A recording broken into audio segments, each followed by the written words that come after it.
I like who like me. Right. I like who like me. Right. I ain't trying to convince you and trace you down and tie you down. Oh, why you don't like me? Bruh, not today's time. Man, welcome, man. That's how I talk with Gilly, man.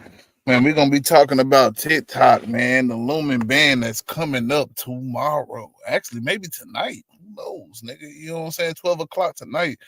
We might be seeing the app shut down that so many people in a fuss over, man. And you know what? In so many ways, man, I think it's some good gonna come from this, and it's gonna be some bad gonna come from this, man. But we just gonna get a couple perspectives on, you know what I'm saying, the whole situation behind TikTok, bro. Why are they banning TikTok? Why is TikTok so different from other apps? And is there any alternatives? And is the alternatives any better? So that's a little bit of what we're gonna be discussing today, man. You know what I'm saying? And I first must let the people know this, man. TikTok is like any other social media app, man. It might not be the same as far as algorithm is concerned, but as far as the way practices are held on these apps, man, the way certain people are looked at as being more important, more relevant on these apps, definitely is a thing, man. So we're gonna get into it, man. You know what I'm saying? We're gonna get into it a little bit and see what's going on with TikTok. But first off, man, I'm gonna play a couple reactions, man, to why some of TikTok users are believing that TikTok is being banned, man. And let's start off by playing this one right here. I need your thoughts on TikTok ending and the ban and how we got here. Okay. When they burned the Library of Alexandria, the crowd cheered in a horrible joy. They understood that there was something older than wisdom, and it was fire, and something truer than words, and it was ashes. In 300 BC, Alexander the Great, who was taught by Aristotle, who was taught by Plato, who was taught by the great Socrates, had a dream to collect and gather the world's knowledge. Every single book under one roof. A shrine to the muses, he called it. And when he finds a perfect place to do it, he drops his knees and he weeps. It'll be at the intersection of Europe, Asia, and Africa in a place called Alexandria. And there'll be Greeks and Macedonians and Jews and Levantines and Indians all living around a building that will be history's greatest intellectual legacy of mankind. And they did it. That's actually where we got the first translation of the Hebrew Bible into Alexandrian Greek and things like the Epic of Gilgamesh. And when Julius Caesar set fire to the harbor in 48 BC, burning the ships, the buildings, and eventually the library in an attempt to win a civil war between Cleopatra and her brother, this beautiful fortress of knowledge, culture, literature, and human expression burned to the ground. Because in a world driven by ego, pride, and politics, nothing is fireproof.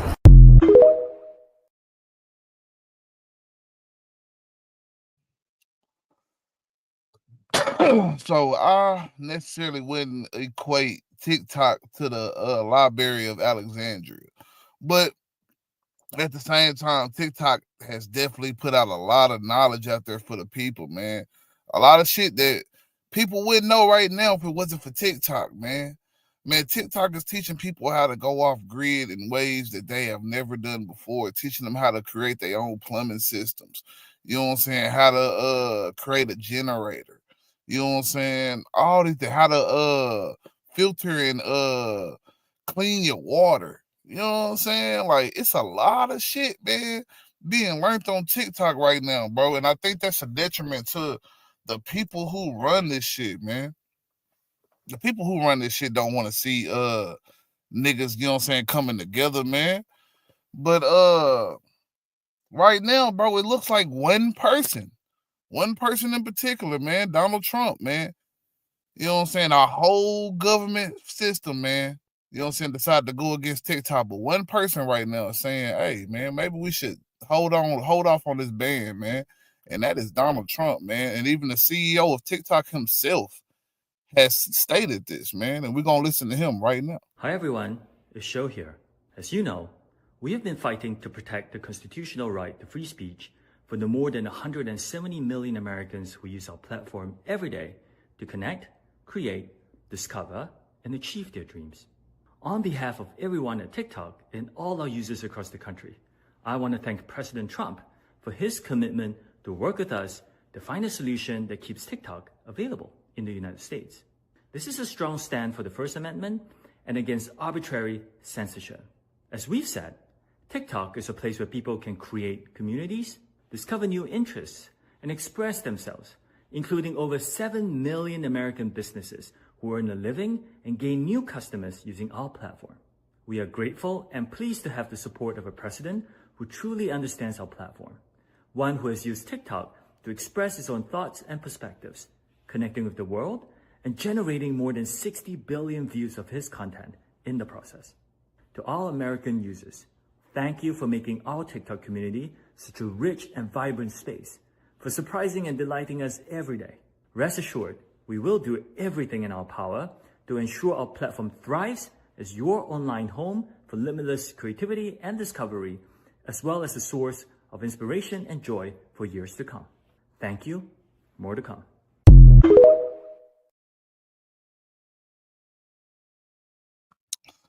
So yeah, man, as you can see, the CEO of TikTok himself, man, is looking to Trump as one of the few people who have been an advocate of the app staying, you know what I'm saying, around, even though our president at the time being Joe Biden and pretty much everybody or majority of Congress, you know what I'm saying, the Supreme Court and all, have decided that this app poses more of a threat than it does a reward or some type of benefit to the American people, man. But the American people are fed the fuck up, man. And American people are saying, you know what? Well, if you don't want to let us go to TikTok, man, you don't want to let us do our TikToks and shit, man, do our little TikTok dances, man. Well, we gonna go to the Chinese app, man. We gonna go to the real Chinese app, man. And Red Note has taken over, man. You know what I'm saying? And Red Note has got the people going crazy, bro. You know what I'm saying? But before we get into Red Note, we actually gonna start off by you know what I'm saying, looking into a little bit of this cultural, you know what I'm saying, phenomenon that is TikTok, man. How it started, the challenges that it faced, the reason why it went so crazy for so many people, and why now it's being banned. My bad, I did the weed, my nigga. Shit. But yeah, man. We gonna get on it, man. We gonna see, is it worth all the hassle that's going on right now, man? Salute to foreign man in a foreign land, dog. You know what I'm saying? Real nigga shit, man. This is actually off his page, Foreign Fridays, bro, where he don't say he does little lighter topics and lower length videos, man. Y'all should check the brother out, man. He definitely has some good content, man. The Supreme Court has just ruled against TikTok. Ergo, effectively banning it on Sunday. This happened about maybe an hour ago. My question is, how the hell do we get here? We're going to be looking at TikTok, and we're going to be looking back, but black, at TikTok. The good, the bad, and the black. It's a foreign man in a foreign land. While this is centered on TikTok, a lot of these themes permeate social media in general, and an extension society in general. Man, bro, I'm just saying, you said East Coast, you know what I'm saying? I'm on Central Time, so I ain't even pay attention. I'm not going to release right now. Hey, Foreign, just joined. What's your thoughts on people joining Red Note and it being known for very homophobic and very much silences people criticizing China? These applications, these social media sites, I'm glad they went on touch Red Note, so I'm gonna get on Red Note, man. So Red Note is actually doing to the people of China what you know what I'm saying, people think TikTok is doing to us right now, influencing the people, putting propaganda out there on the people, man. And I honestly believe, man, that the banning of TikTok is gonna have a roller coaster of effects, man, that really nobody wants to deal with, bro. You know what I'm saying? Hold on, give me a second. I gotta mute this bitch.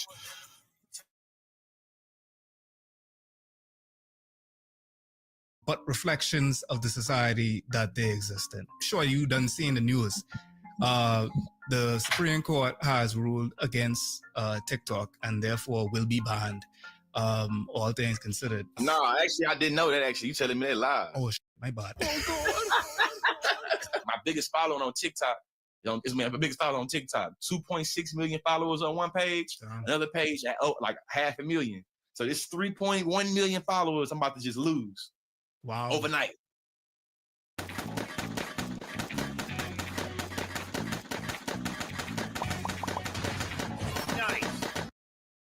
You know what I'm saying? When ByteDance bought Musically and rebranded it as TikTok in 2017, it integrated like a lot of cultural elements from Musically, and that's like dance culture.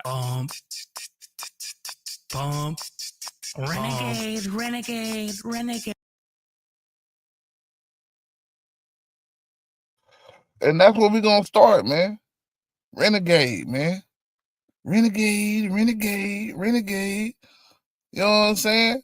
And how is that fact that was started by this little black girl that most of the world still don't know?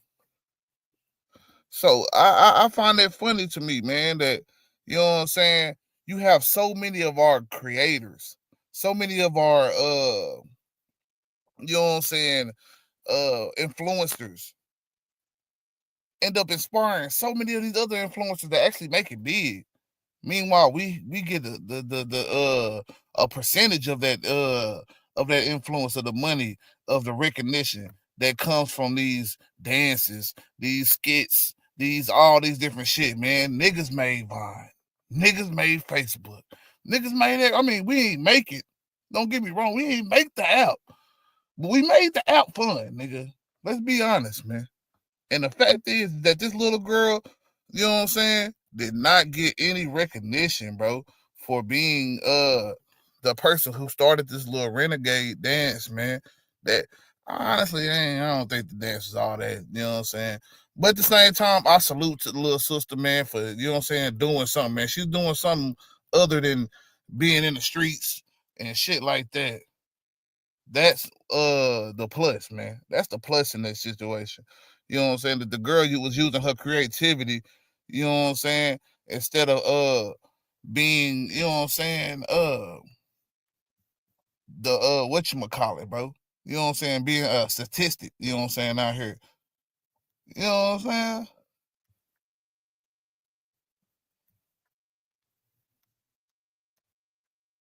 Want to pull up a picture of this girl, man.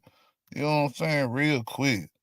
Cause I feel like people, you know what I'm saying, know about the renegade. They know about the dance. But you gonna let me go and play that some more. Play some more of this dance real quick.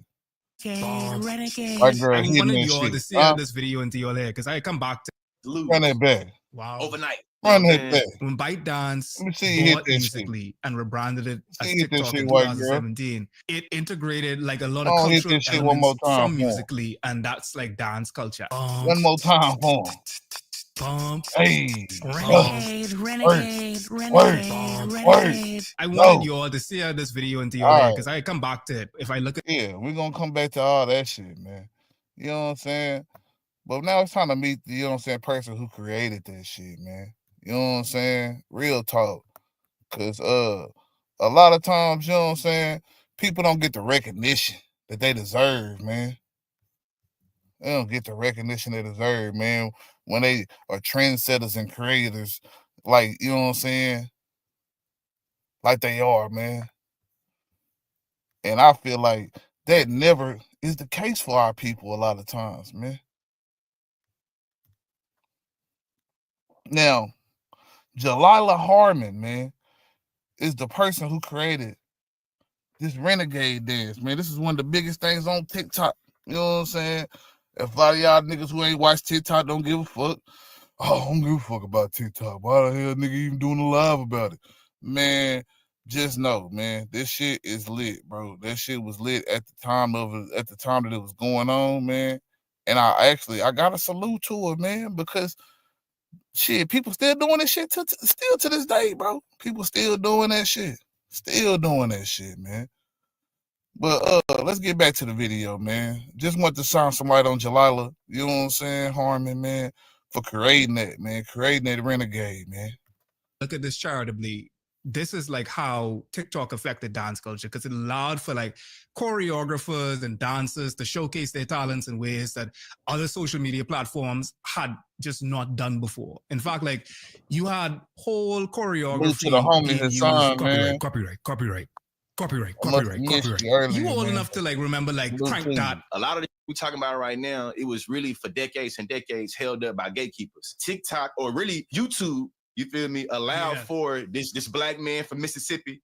You know what I'm saying? He ain't got to go to New York to slide some demos. He ain't got to go to LA to slide some demos. Nigga can make a video in his room in middle of nowhere, Mississippi, and now the whole world want to, you know what I'm saying, crank that. That's what I feel like makes TikTok, I feel like a public enemy number one.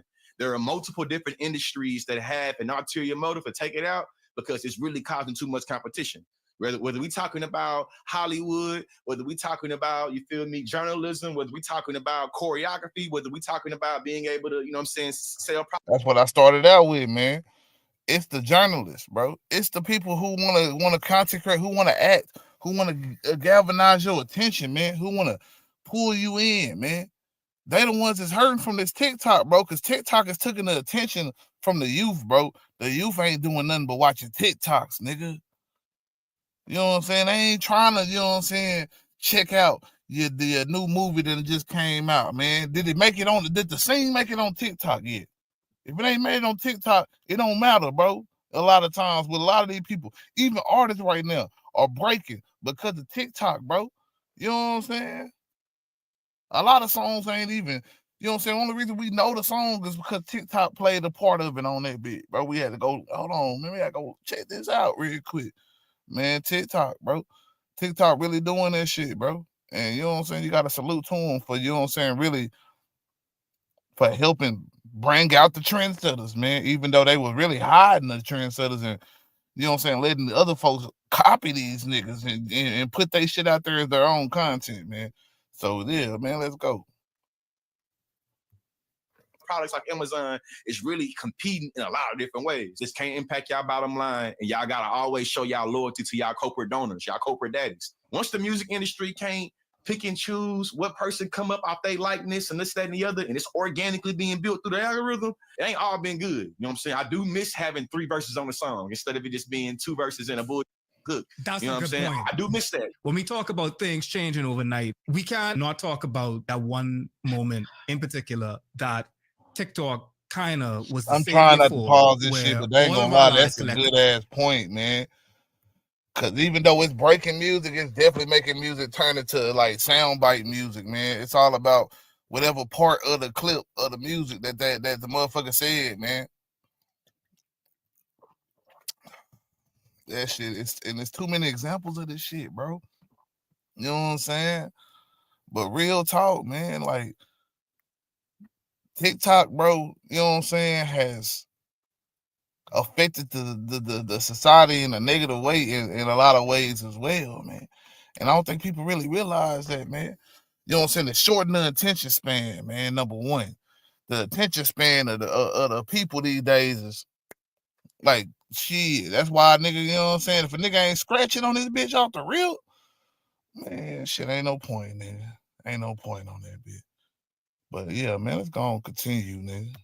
collectively. And there's not many instances like this where all of our lives collectively have changed. And that is, of course, the pandemic. Copy in the right copy in the right copy. Copy in the right copy in the right copy. Copy in the right copyright. We still feeling the effects of the pandemic today, despite people acting like TikTok was like the oasis of content that people relied on during lockdown. I don't think like we acknowledge how essential entertainment is to our lives. Like people reveling in the fact that like TikTokers in mass are about to lose their job and think all of that. Folks already coming to you probably and they could say, oh yeah, now you got to get back in our classroom like the rest of us. I think they trying to speak to the overall devaluation of entertainment and art and how capitalism and got us to really create a hierarchy on who we believe should be living in lap and luxury and who should not be. And we feel like a mother bouncing their hips, you know what I'm saying, or giving a think piece on Beyonce's halftime is somebody that should not be living in lap of luxury at all. And, you know what I'm saying, believe that if they are getting paid, they should getting paid less than this or less than that, less than that. I've heard people talk about it being the most lucrative industry in human history because there's no oversight. How much money do you think was spent on commercials, on TV, and commercials on radio? How much money you think was spent? A person that knows what's going on, they'll tell you a couple $100 million. It might even tell you $1 billion. You know what I'm saying? Imagine if 60 to 70% of those people that used to listen to the radio or watch TV, they are uniquely on social media. So now we got to really think about how social media has revolutionized marketing, revolutionized promotions, revolutionized not only how we consume commercials and sales, but also how we consume content. And that's the reason why I feel like TikTok became public enemy #1. I was one of those content creators that had the real talk though. You know what I'm saying? Because TikTok has made, you know what I'm saying, short form content the way to go. You know what I'm saying? YouTube Shorts now. You got Instagram Reels. You know what I'm saying? It's changed the game in so many ways, nigga. And honestly, it's a big part of corporate hate, man, because nigga, most of these niggas can't monetize off that shit, man. Most of these niggas can't monetize off the shit, dog. Like, let's be real. The old heads don't know how to work the shit. They barely, man. Matter of fact, let's tap into another clip, man. Cause we got niggas just joining motherfucking you know what I'm saying, TikTok for the first time in the last week. Our senators and shit decided that they wanna hop on. They wanna hop on the damn whatchamacallit, man. The damn TikTok train, man. They want to hit the renegade dance and shit, man. Let's find my nigga Rand Paul. You know what I'm saying? Why am I joining TikTok just as the government ban begins? Because I don't like being told what to do. I don't like being told what I can think or what I can say. The courts may think there's an exemption to the First Amendment. I don't. I joined TikTok today as a form of civil disobedience. To the 170 million Americans who use TikTok, don't give up, don't give in, resist.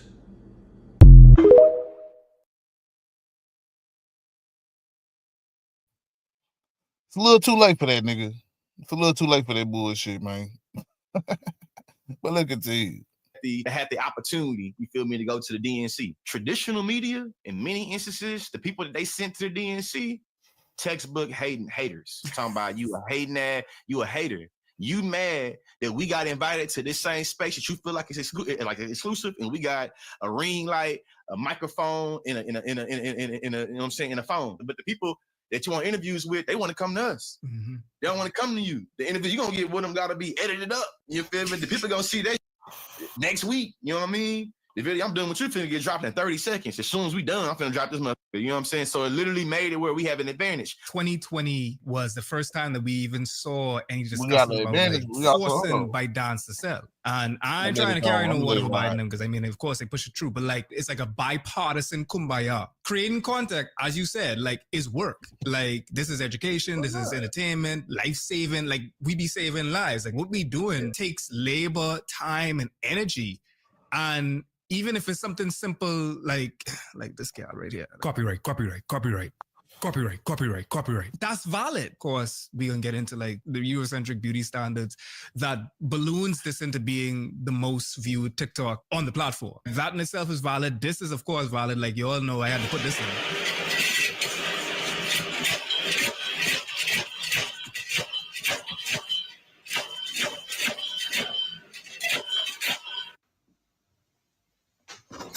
This nigga blew up on this. This nigga blew up off these. Taxes was waiting and wondering. Yeah, IRS gonna keep it. It's equivalent to like Andy Warhol and a flicking, can and saying it's art. The discussion about like who gets to be art, what gets to be art, and who gets to make that, it's still a rehashing of that same framework. We saw like a level of diversity and like a level of experiences that you don't see anywhere else on this app. Like, for instance, I don't care that China has my data. Are you joking? Everybody has my data. Man, I think that the For You page really revolutionized social media. Yeah, the For You page did. But the fact that these people don't give a damn that China got their information is wild. It's fucking wild. Nigga, shit don't even make sense, man. Shit don't make sense whatsoever, man. And I tell you this, bro. I'll tell you this, and I'm gonna keep telling you, bro. These niggas, man. And I ain't just talking about niggas. I ain't talking about black folks. I'm talking about the world. The goofy ass world that we living in, man. Bro. You just gotta do better sometimes. That's all I'm gonna say. You just gotta do better, man. Let's go, man. And that's the reason why every other platform is trying to replicate that mud. Black trans, black disabled, these are demographics that's usually seen as being very disposable. As a result, a lot of times their communities are very small and insular. To me, the For You page gave people instances and gave people, the accessibility, the little access to be able to build a following and build communication and build visibility, more specifically, outside of your community. So to me, when I think about the diversity on the app, it's like, hey, what does it mean for the quirky ADHD bipolar nigga from this small town to be able to finally click up and be able to identify with other people? This is a black, queer, neurodivergent, NB creator. TikTok allowed for viewpoints and perspectives that not only the Yanks them wasn't in, like, I have to get on the Americans, but not only them, but like the West in general, not just Americans, but the West in general. It allowed for voices to cut through that have been censored. And like the best way to like put this, as people have been talking about in the chat, is this.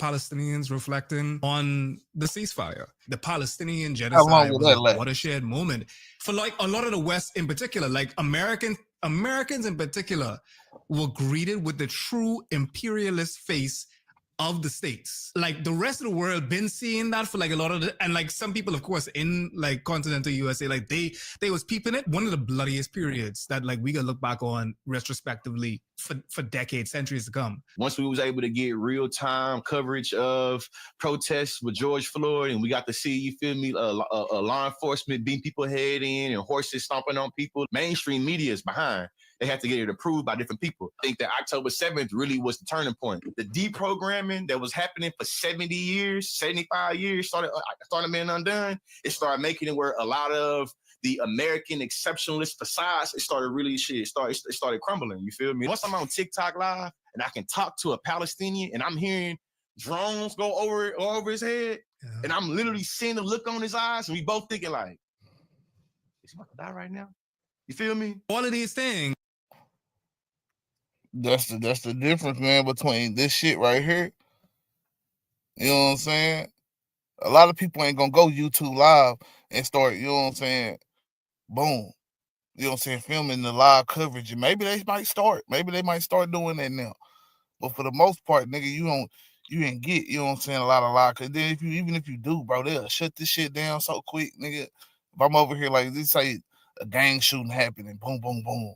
You know what I'm saying? Niggas film that shit. Niggas put that shit on TikTok, boom. You know what I'm saying? The world saying that shit now. You know what I'm saying? The same with different tragedies happening around the world, man. We see shit happen in real time. That's the advantage that TikTok had that I don't see anybody else being able to duplicate, regardless of the threats and all that shit like that. The information was so real and so raw. You really couldn't deny it, man. You can't deny it the same way you can deny a YouTube video. You can deny this, that, and the third, man. Because TikTok, man, you seen it in real person. Things encompass an application, and I really wanted to give it like its flowers. Give the people, because it's really the people that make this app also, by the way. Sure. Like it's you, it's Amani, it's all of these creators on the application that made the application itself, and TikTok wouldn't be anything without it. However, we have to recognize while those things are good, the way that it's innovated music, for better or for worse, the way that it's innovated dance, diversity, global consciousness, class solidarity, all of these different things, we also have some other things going on. I want to start with like the one chip challenge. Do not do the one chip challenge. It is agony. Huge mistake. Participants had to eat one extremely spicy chip. I think it was like a Carolina Reaper, until you had a dude that actually ended up passing from this. A 14-year-old boy ended up dying after dealing with this challenge. This is What's this? What challenge is this? I'm trying to find it. This skull crusher challenge. You got something called skull crusher. The skull breaker. Okay, it was called skull breaker. The stunt was being shared on viral video platform TikTok, and it has caused serious injury amongst.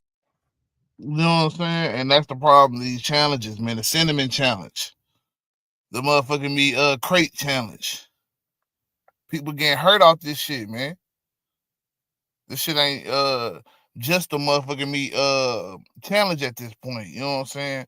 Real people dying from that shit. But again, anything to go viral, anything for clout. So that's not gonna change when TikTok goes away.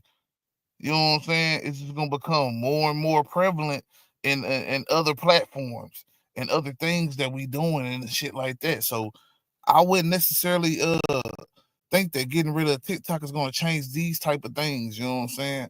Like some of the biggest problems in America is the want of money and fame, man. That shit is real, bro. That shit is really real. And a lot of people ain't understanding that.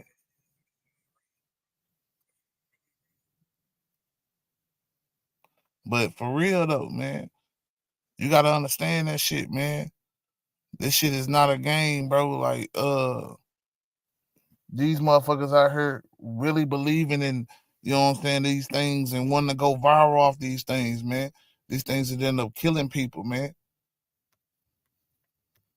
Teenagers in the UK and US. The skull breaker challenge involves two people kicking the legs from under a third and making them fall over. US prosecutors have charged two youngsters with aggravated assault over the prank. I ain't showing none of these because I ain't trying to get TOS, but you have the blackout challenge. This when you had essentially people choking each other out and responsible for at least one death this year. The whip it challenge. Whip talk.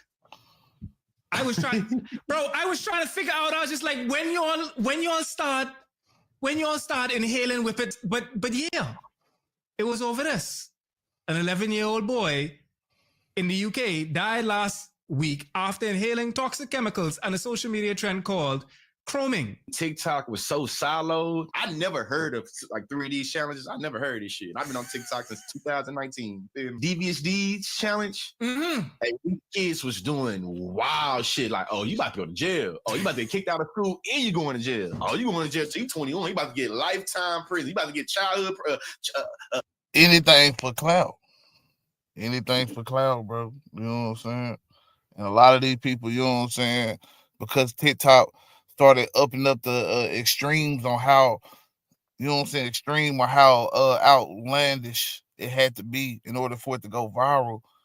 Shit, the TikTok challenge is getting worse and worse. So this is a thing that is a positive. We gotta point that out. A child life sentence, because you like what? Kids ain't known for their front lobe, but I mean like but. And I see niggas talk about Tide Pods. I forgot about Tide Pods. I forgot about the crate. Oh, no, yeah, the Tide Pod, I already mentioned the crate challenge. The crate challenge was crazy. So, you know what I'm saying? That lets you know, like, these people, you know what I'm saying, really was influenced by this shit in a certain way. And I think a lot of it was because of how viral these challenges was going. Everybody had to try it, regardless if it was your life on the line or what, your health. It didn't matter. It was all about what you was gonna do, you know what I'm saying, and how you gonna go viral. crate challenge. Yeah, that's right. This isn't necessarily endemic of TikTok. There's some arguments to be said about the way that TikTok disseminates its videos and the ephemeral nature of it engenders an environment. In order to get notoriety, you need to do more and more outrageous things. The doom scrolling, the effectiveness of that, nobody else has been able to replicate. Not like YouTube Shorts ain't saying that, Reels ain't saying that. It has a particular slot machine gambling vibe to it that allows this type of foolishness and skullduggery. You know what I mean? I think because it's communal and short form. I think communal, like the communal aspect of TikTok made it where it TikTok incentivizes you to send the content other places. All the other apps want to incentivize your ass to stay on the app uniquely. That's it. And we ain't taking no ifs, ands, or buts chances on you possibly migrating to other places. YouTube, of course, if we're talking about sustainable platform, and you've been on both, so like you could speak to both now at this point. Like, how is the pay on TikTok? And like at the apogee of TikTok, because like I don't know what percentile you would be in, but like I'm assuming rather high. Like how is like low, bro? Make it low. What's the economy difference in it? Like between both. Man, listen, man. The creator economy on TikTok is like, in many it's kind of like YouTube, where it's like night and day. Like you gotta think about it. Like, you know, the RPM gonna be based off your marketability. You know what I mean? So, you know, the type of money I'm making on TikTok ain't gonna be comparable to like a Keith Lee or to like a Alex L, because their content is more brand friendly. You feel me?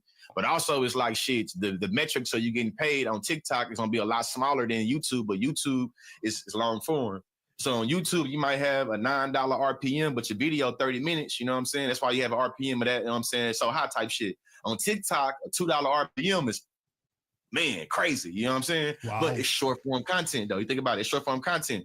So shit, my video, 61 seconds, you know what I'm saying? And my RPM is $2 or $1.50. And the video got, you know what I'm saying, shit, 2 million views, 250,000 views on YouTube, I would argue is equivalent to like 2.5 million views on TikTok. Having 2.6 million followers on TikTok is like less than having, you feel me, in YouTube terms, that's less than 1 million followers on YouTube. Absolutely, yeah. But I would argue, you feel me? But I would argue a million subs on YouTube is equivalent to like 10 million followers, goddamn, on TikTok. So them white folks getting paid $70,000 for a 30-second TikTok video. You know what I'm saying? You getting paid $100,000 for a 30-second TikTok video. That's a lot different than what you're gonna get on, you know what I'm saying, on YouTube. The metrics of how they give you money is so finicky because it's like they'll do some shit like this. The video got 10 million views, but a lot of those views were double watches, so you don't get paid for that. And you know what I'm saying? A lot of those views were hate watches, or somebody left a negative comment, so you don't get paid for the views no more. So even though the video had 2 million views, you only eligible to get paid for 10. I mean, for 2. Also noted that TikTok could be a rather dangerous place for children to be on because they replicating wild like whippet. They doing whippets off of TikTok. They doing crate challenge and thing off. And not only that, but like the fact that you have anti-blackness or at least like specific Eurocentric beauty standards being like baked into the app. TikTok moderators were told to moderate, like to hide posts by ugly or poor people. Yeah, they let you know something, man. That shit, that ain't just TikTok. That ain't just fucking TikTok, nigga. That's a lot of these apps, nigga. You know what I'm saying? You gotta know it. You know what I'm saying? If you're not doing something outrageous, something that can make people laugh or something, you know what I'm saying, or something like that, or something that's gonna bring in attention, then shit, your content, your think pieces, yeah, man, it's best to, you know what I'm saying, not even put your face out there. You know what I'm saying? If you don't think that you got the look, you know what I'm saying? And I don't know if that's the Eurocentric is good looking, or I don't know. Like all that shit is really subjective. So Lego to attract new users. That's fat people, poor people, disabled people, like any visual deformities, any visual, you know what I'm saying? Or going on now. That's what they use. What happened? What like because I know you hear about this. Like essentially they were like there's accelerating and then there's decelerating. They were decelerating the views. But like that's how they did it though, right? They didn't want to tell us they were doing that. But once they said they had they had the ability to accelerate, they only acknowledged that. We were able to be inference and be like, oh, so if y'all can accelerate some shit, y'all definitely can, I'm saying, boost it down. You feel me? The general media was trying to talk about how people are able to organically this, that, and the other, and maybe use TikTok more, whatever. And the person, I feel like, got egotistical and said, well, actually, we can ramp up certain people. If we think it do good for the app at certain times, we ramp them up. You know what I'm saying? But also, the study you're talking about came out in 2019. It came out at the beginning. You know what I'm saying? At the beginning of TikTok, 2020, 2019, 2020. But to me, it showed like it's all about attractability, and it's all about what like palatability, consumption, and what is more palatable for consumption and shit. They started feeling like literally, is your face symmetrical? The more asymmetrical your face is, the more the less likely it is for your ass to be on the For You page. So if you're conventionally ugly, you feel me, or if you like me, you medium cute. You know what I'm saying? You medium, you medium handsome. You feel me? You might. Yeah, I niggas know what that medium handsome mean, man. A lot of y'all motherfuckers swear y'all handsome. It be an angle, nigga. Shit. You taking pictures all in the same type of pose. You know what I'm talking about? But it be real. Get played against, you know what I'm saying? Now you have essentially ugly laws permeating the app, baked into the app. What do you call ugly? How do you determine you're poor?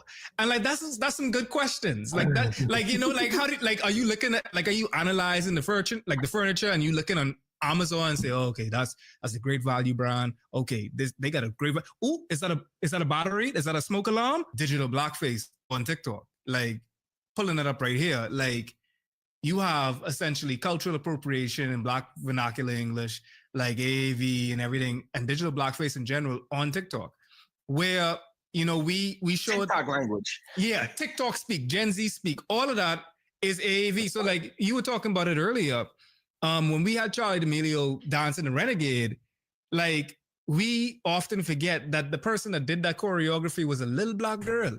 And she took that whole throatedly, danced it, and got far more viewership than that little girl. And then that started a whole yeah, staking TikTok off of that.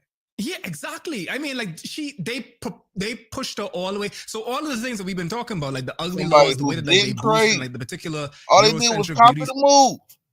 All they did was copy the move and got a stake in TikTok. Come on now.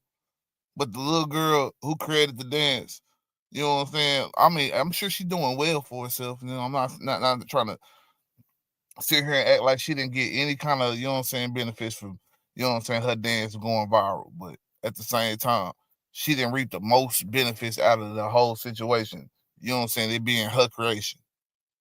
This is America.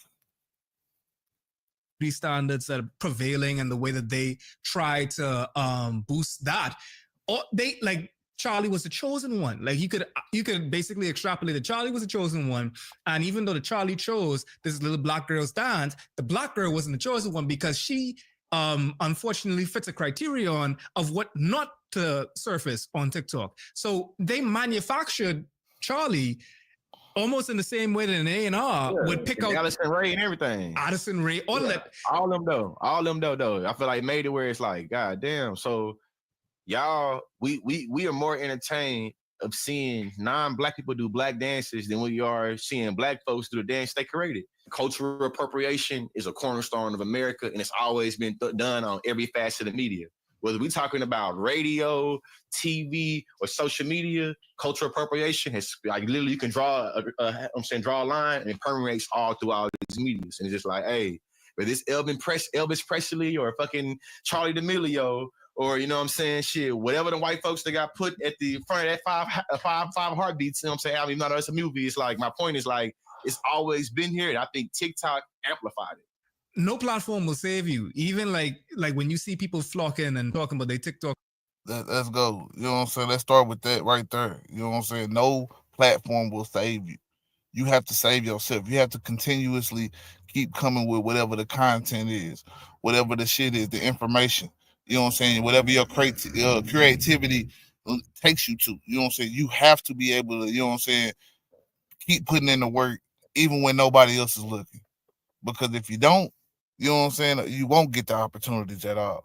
You know what I'm saying? So salute to that little girl, man, for still being able to make a name for herself out here, even though she didn't reap the most benefits out of creating the dance. You know what I'm saying? But yeah, this TikTok shit go deep, man. You know what I'm saying? A lot of people, you know what I'm saying, that blew up off TikTok. They blew up off TikTok because, you know what I'm saying, they could copy the same exact mannerisms as another person, use the sound and do something creative with it. You know what I'm saying? That was it. But the crust of the shit, you know what I'm saying, a lot of the times came from a lot of the black creators on that app. They didn't get shit. Didn't get shit. Talk refugees to Red Note, you will still run into the same bigotries or the same systemic oppressions that you're fighting on one app with the next. Like, it's almost like how you used to try to talk about how, oh, but the British wouldn't talk more about this Red Note real quick. Cause shit, the fact that people is going over and willingly giving their information over to the Chinese Communist Party. Damn. Is TikTok that important? My nigga, you know what I'm saying? I know Rand Paul, he on TikTok, he trying to protest and shit now. We got Trump talking about, hey man, let's hold off on TikTok. But shit, it's not important enough to go to Red Note, is it? Man, Red Note got people, hey, feeling a certain type of way. Man, let's go. See, it was all good when it was all good, but now a bitch is getting aware.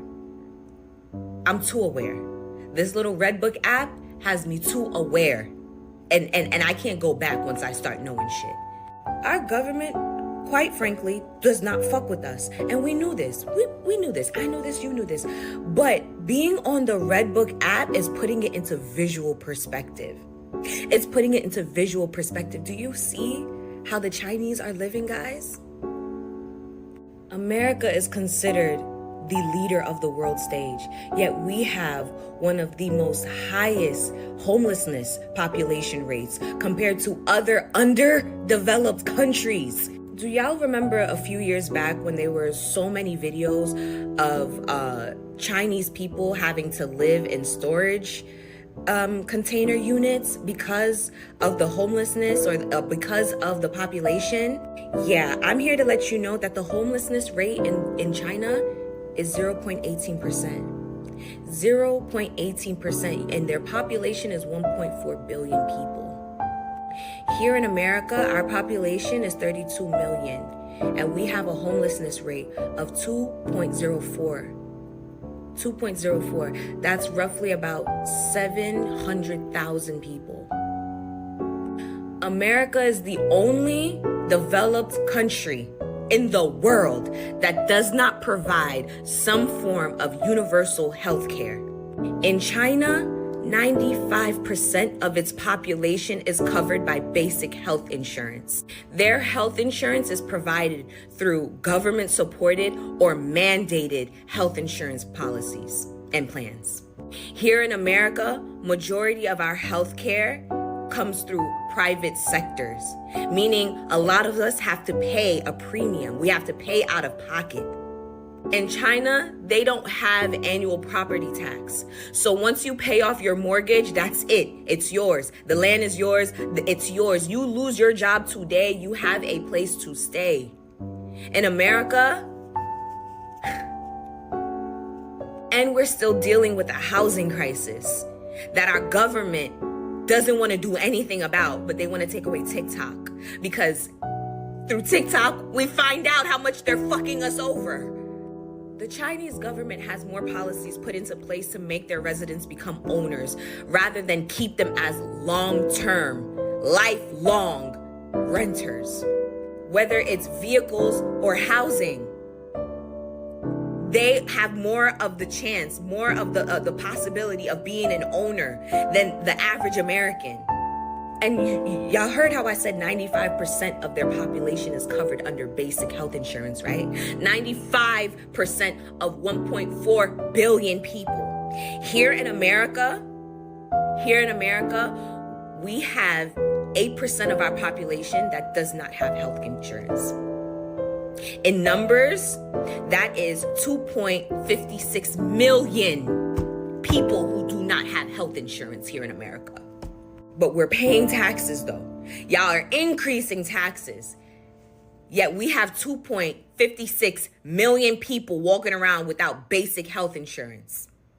And don't get me started on their goods. Don't get me started on their goods. Have y'all seen their electric cars that are under $10,000? Some of them are under $10,000, and they're outperforming any luxury car that we have here in the United States. I just saw a car get fully submerged in water and still performing. Yet we have this fucking eyesore of a fucking tank called the Cybertruck that's catching on fucking fire if it gets overheated. This shit is making me too hot. It's making me too hot. Like, I'm dead ass. Luigi's game about to be multiplayer. Because what the fuck? What the actual fuck are you guys doing over there? Y'all forgot that y'all work for us? Why don't we have universal health care yet? We are the only developed country in the world that doesn't have some sort of fucking universal health care. Why? We are really a third world country with a Gucci belt, bitch. We don't even have the Gucci belt. It's Fucci. It's Fucci. Everything is fake. Everything is fucking fake. We have a housing crisis. We can't afford groceries. Our kids are getting shot up in schools. You're taking away the autonomy rights of women because you want to force us to fucking have kids because you want to make sure that your future companies have fucking workers. Y'all literally... And now y'all want to take away TikTok. I hope TikTok is the 13th reason. I hope it's the fucking 13th reason and these motherfuckers start to revolt on y'all asses. I really do hope that Luigi's game becomes multiplayer. Dead ass.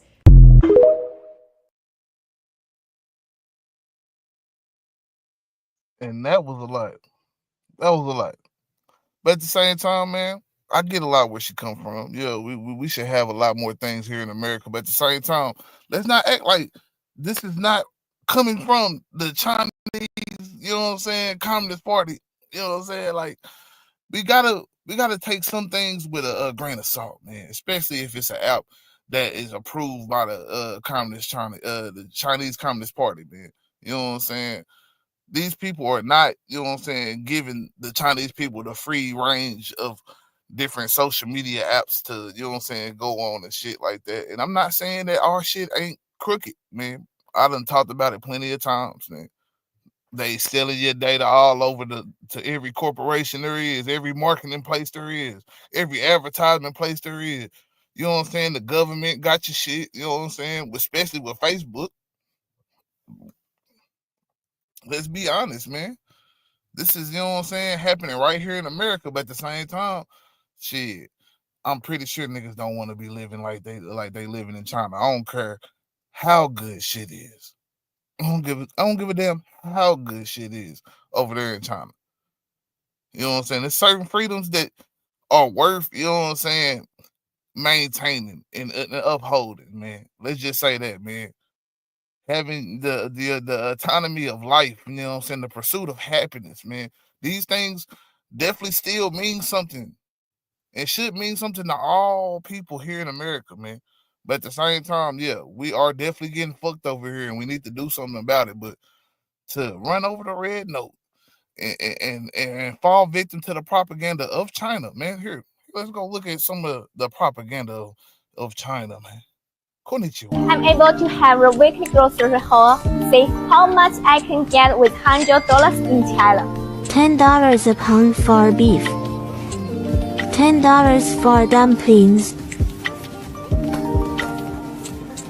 $40 for Boston lobster. $40 for snow crab. Face recognition payment.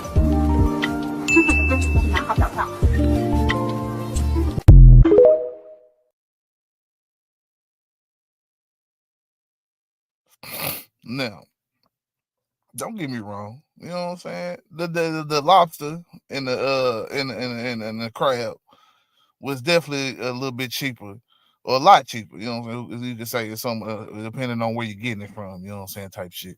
But for the most part, she ain't get shit. She got some beef. You don't spend for $10, nigga. I know, nigga, you can get some roll of beef for about, you know what I'm saying, a good little what, $11, $12. You know what I'm saying, 5 pounds of meat. You know what I'm saying, 3 pounds. I think it might be 3 pounds. You know what I'm saying? So I mean, it didn't seem like she got a whole bunch of shit. You know what I'm saying? With that $100 that, you know what I'm saying, she went and bought there. You know what I'm saying? I don't know. You know what I'm saying? Maybe I don't. Maybe I'm overreading or overthinking the shit. Who knows? But yeah, man, this is the propaganda of China, man. I ain't saying that there's not propaganda of America here. You know what I'm saying? Because it definitely is. But that's not to say you should go and fall victim to other countries' propaganda, man. It's not, you know what I'm saying? It's not necessarily advantageous for yourself, man. Don't do that. Don't do that, people.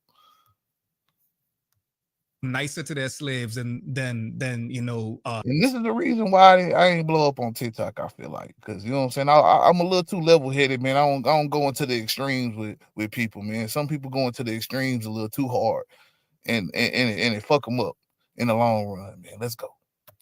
And like they trying to say, like.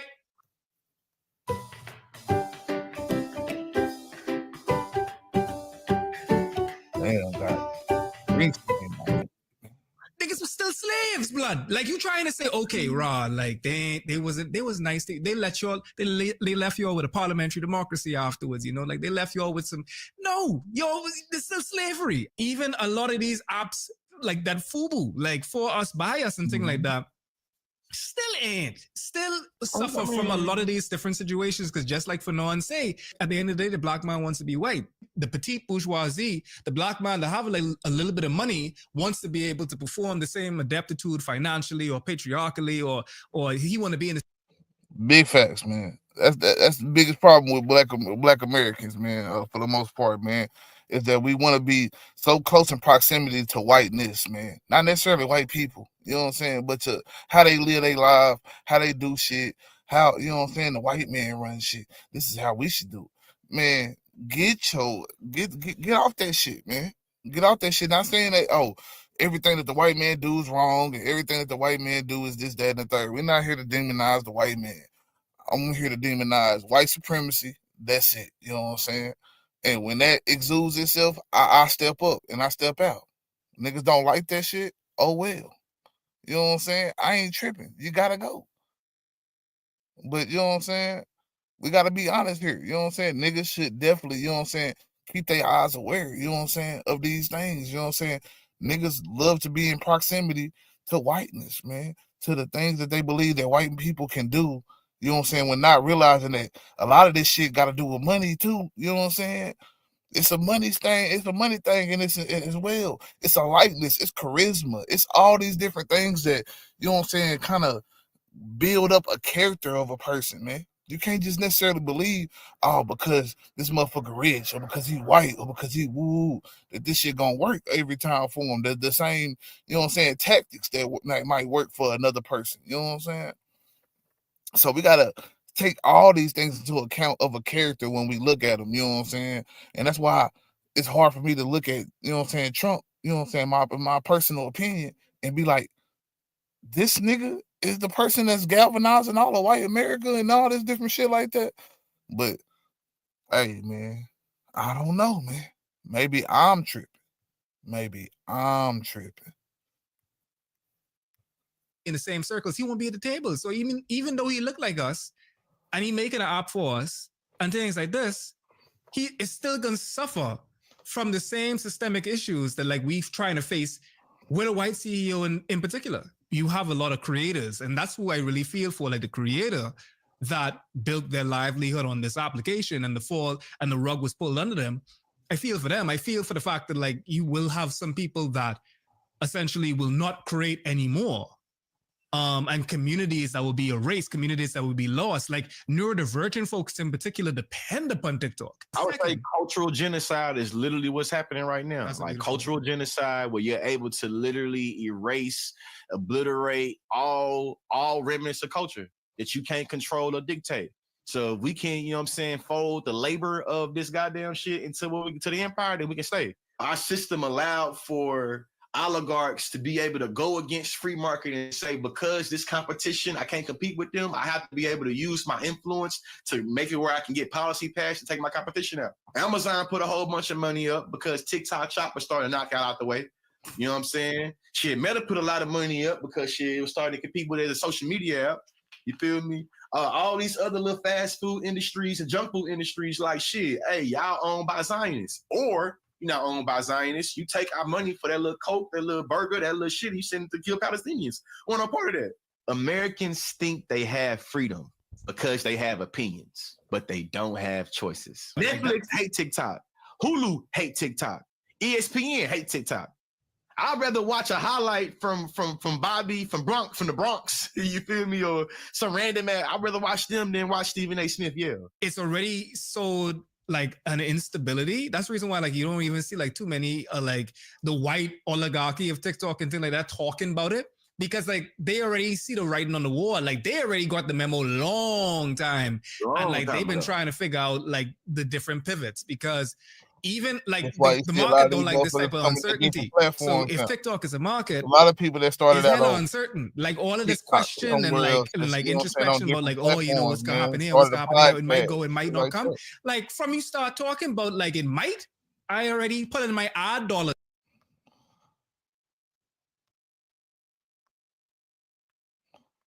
But this shit ain't gonna stop, man. You know what I'm saying? No matter how much we wanna try to stop TikTok, man. You know what I'm saying? The thinkings and shit that came up on TikTok was already out there.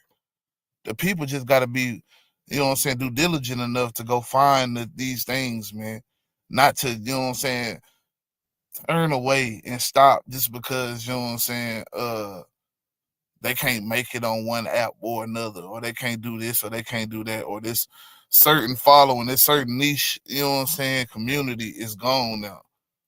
You know what I'm saying? You just got to grind on everything, man. I started out doing a lot of TikTok videos too. You know what I'm saying? You know what I'm saying? I wasn't doing a lot of YouTube. I was doing YouTube, but I wasn't doing just as much as I was doing TikTok. You know what I'm saying? Short form was easier for me. You know what I'm saying? It still is. You know what I'm saying? To a certain degree.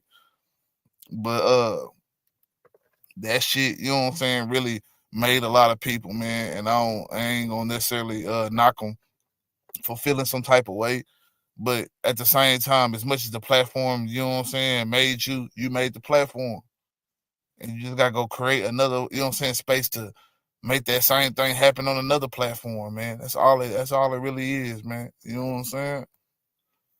But the government being able to completely go against TikTok, that's what amazes me. Like people can't agree on shit, but niggas can agree on banning TikTok.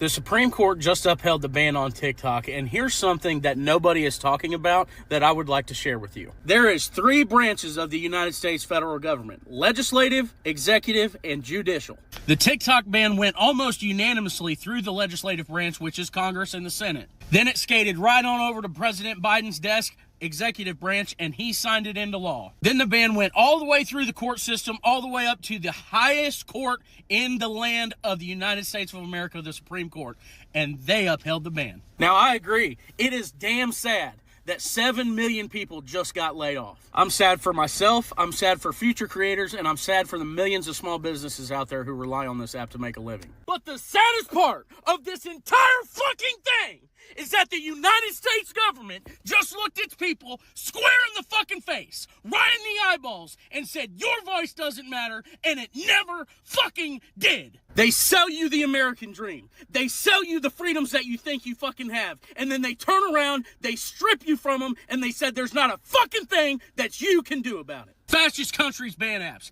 And for all the fucking people who are about to hop on here and say, if you don't like it, move, fuck you. I love this country, and I love the people in it. And that's why I'm fighting so fucking hard to keep this motherfucker free. In 2 years, vote your fucking ass off. Democracy and the American dream has just fallen.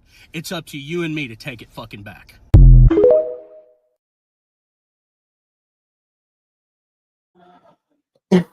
Hey, man, I couldn't say it no better myself, man. The homie speaking real facts, bro.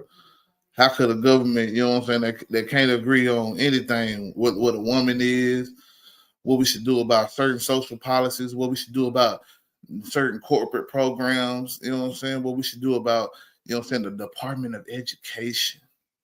Like everything that we, you know what I'm saying, we'd have been knowing in life, you know what I'm saying, it's now up for debate, and niggas can't figure out nothing. What they gonna do? Is it gonna? I'm gonna go this way. I'm gonna go that way. But as soon as this TikTok app come up, hey man, everybody can agree. Let's ban this shit. But they ain't do the same thing for Facebook. You know what I'm saying? They ain't do the same thing to, you know what I'm saying, Instagram or any of these other apps. What about Telegram? What about Reddit? I done seen some of the craziest shit on some of these apps, man. Yeah. It's TikTok that you want to ban. And I'm not saying that there's not no threats, you know what I'm saying, from this shit, TikTok or whatever. But I feel like it's threats from all this shit, man. You know what I'm saying? We can go, you know what I'm saying, toe for toe on information on, you know what I'm saying, the different, you know what I'm saying, apps and what they done, you know what I'm saying, gave away to a corporation, you know what I'm saying, what they what like certain things that went viral on these apps that were harmful to people.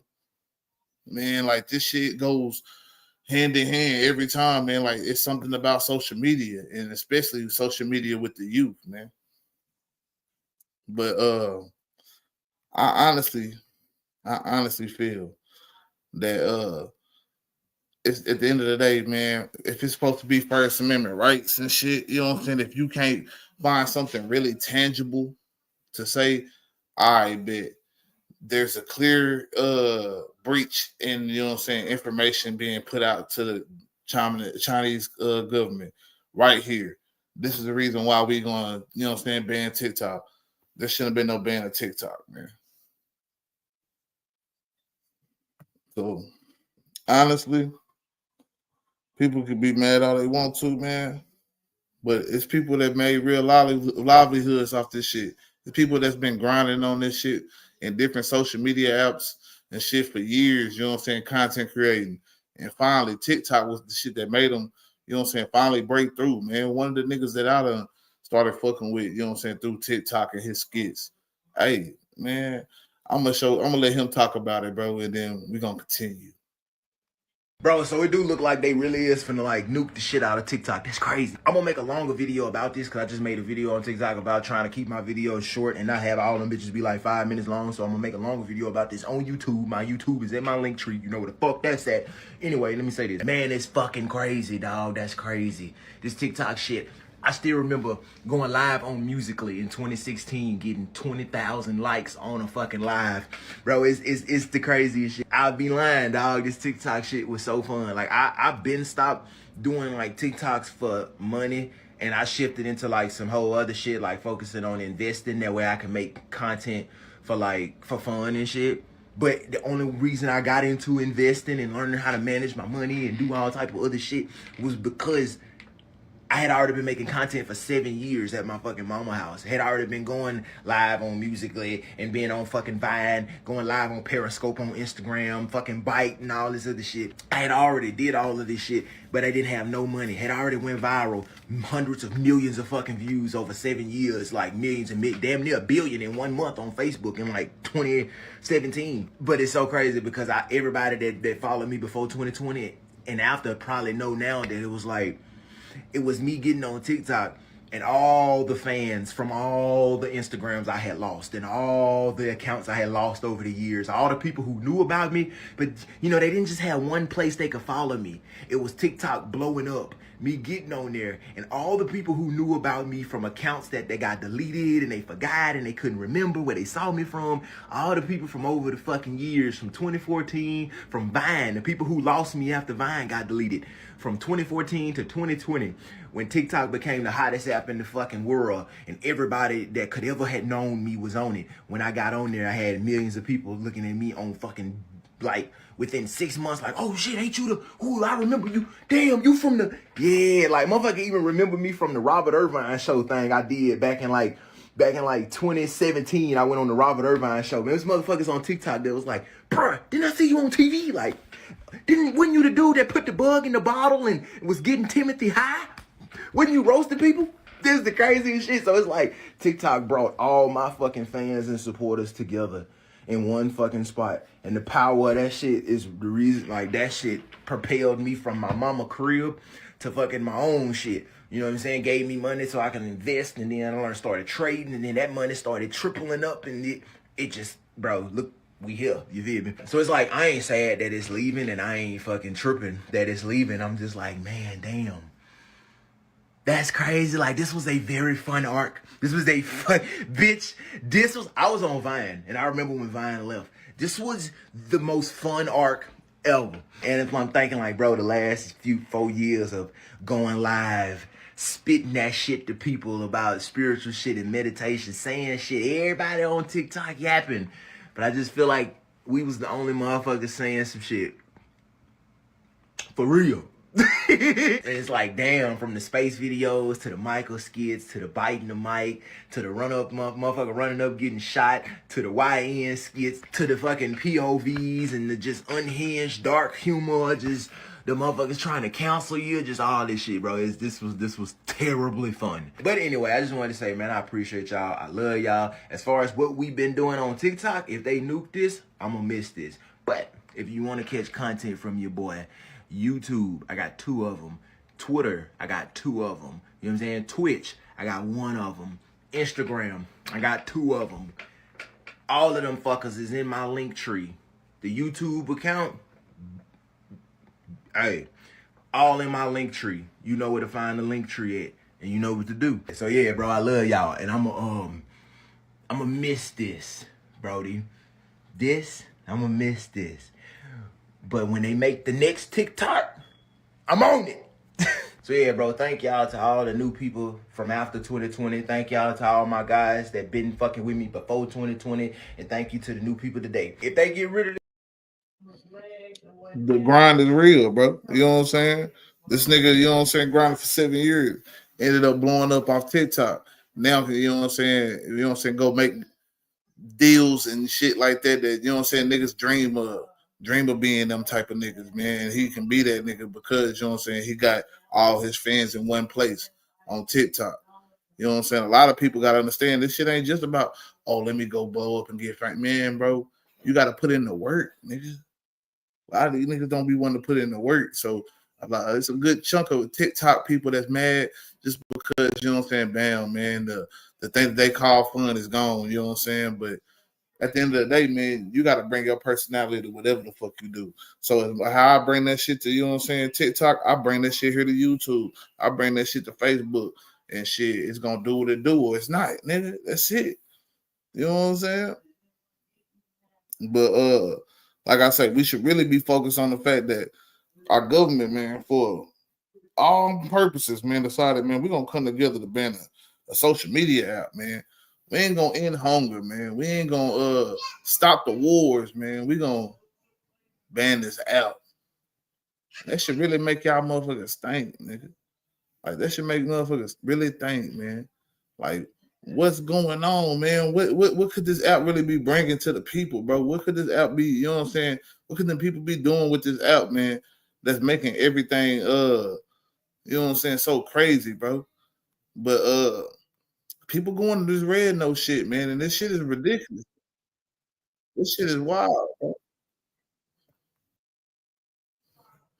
But we're gonna see, you know what I'm saying, exactly why people feeling like, hey, we want to go to red note, nigga. You know what I'm saying? I don't know if it's an act of rebellion. I don't know if it's I don't know, curiosity, but it's definitely not. It's a risk. It's more of a risk than TikTok ever was, nigga. This shit that they doing right now, man.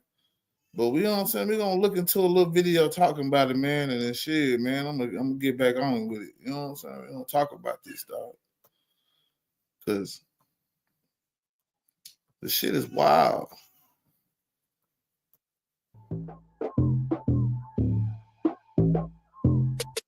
TikTok ban. Man, I'm telling y'all, it's been a whole bunch of is hoopla. crying and hurting and praying. Yes, man. And I'm praying for you because I'm on TikTok because we're on TikTok. Love TikTok.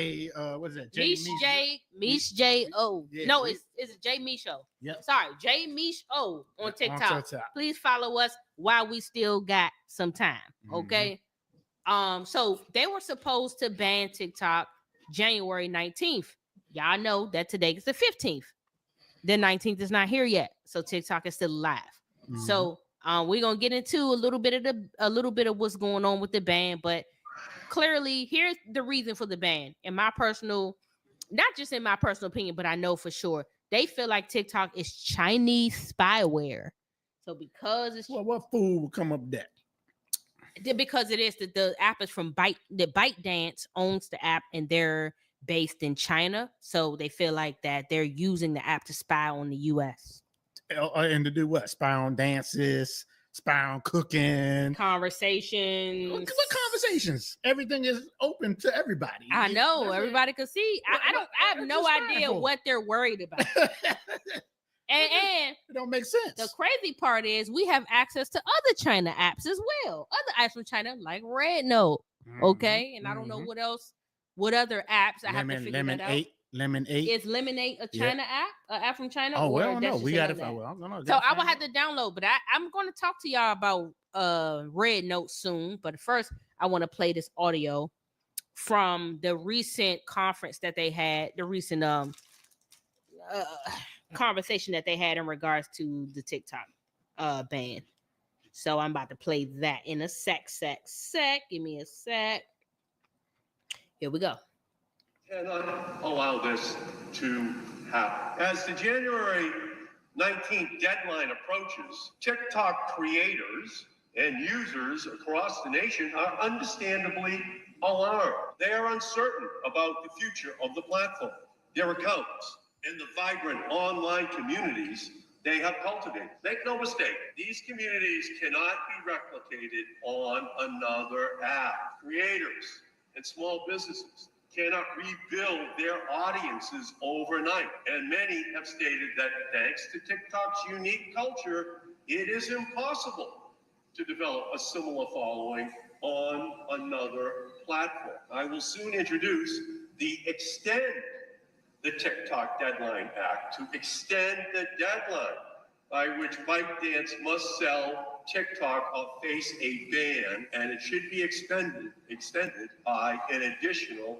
270 days. Now that my colleagues understand that the TikTok ban is real, we need time to have a deeper conversation about how to address the national security risks caused by ByteDance's ownership of TikTok. We need time to understand the ban's implication on TikTok's creators and users. We need time to consider alternative ideas. TikTok has its problems. Like every social media platform, TikTok poses a serious risk to the privacy and mental health of our young people. It's not just a TikTok issue. It's American companies that actually set the example for how young people in our country get abused. TikTok ban would impose serious consequences on millions of Americans who depend upon the app for social connections and for their economic livelihood. First of all, my point about this is now when he talking about national security risks, that's what y'all concerned about only. Y'all not concerned about the health and the mental health and all that about kids, because if y'all was, y'all would change this food. Y'all would stop selling Takis in the stores. Okay, Takis, them blue ass Takis, the extra orange Takis, chips, all these McDonald's and Chick-fil-A's and Popeyes and all that. Y'all would stop selling. You know what I'm saying? The gut and the brain are heavily connected, man. I realize this more and more every day myself, man. And shit, I'm definitely not the best eater. I will say that. You know what I'm saying? But at the same time, you know what I'm saying? I don't really have a lot of choices in what I eat as well. You know what I'm saying? And when you do have, you know what I'm saying, the choices, it's even harder to find the actual good, you know what I'm saying, food. Like the food is so, you know what I'm saying, frauded these days. You really don't know what you're getting. Let's go. Selling that, but y'all not. If y'all was concerned about people's mental health, but that's just my perspective. You know, I'm gonna leave that there. But yay, 270 days has been extended. Oh, it's 270 days? 270 days. Oh, so that means almost a year. We're gonna have it for like 9 more months. Man, look, my opinion, TikTok ain't going nowhere. They're just trying to scare somebody. I agree. But they not. Come on, they're not doing that. I agree, but they've been talking. There's been rumors going around that Elon Musk might buy. Yeah, if they wanted to do Buy it, it would have been. If Elon Musk buy it, y'all ain't But gonna they want to be saying on that it. China's telling ByteDance to sell to an American user, probably get it off their hands or something. But I feel like if they do that, it's going to change. You know, I'm not sure, but I just feel like it will. But yeah, whoever here buys it, they're gonna make it the way they want to make it. They're going to change it. It's not going to be the same. And I feel like the amount of speech, the freedom that you have on there, I don't know if it'll be the same. But we'll see. You know, who can know? But what I can say is, despite that, Red Note has a lot of people moving and getting on Red Note. So I downloaded Red Note thanks to you, because you mentioned it to me. And then it just so happened, because you mentioned it to me, I seen my OT sister from Job Corps saying she was learning Mandarin from being on Red Note. Oh, yeah? So I said, wow, Jay told me about Red Note. Let me jump on Red Note. I jumped on Red Note, and we really have a whole thing going on Red Note where every person is like making videos in English, speaking to the Americans, telling them what to expect from Red Note. Oh, so this is Koreans or Chinese? Chinese people, yeah, and they speak Mandarin. Majority of them, and they're welcoming. They speak in English. Yes, they are trying to speak in English the best way they know how. I got you. And a lot of them can speak English, and some of them are translating and all of that.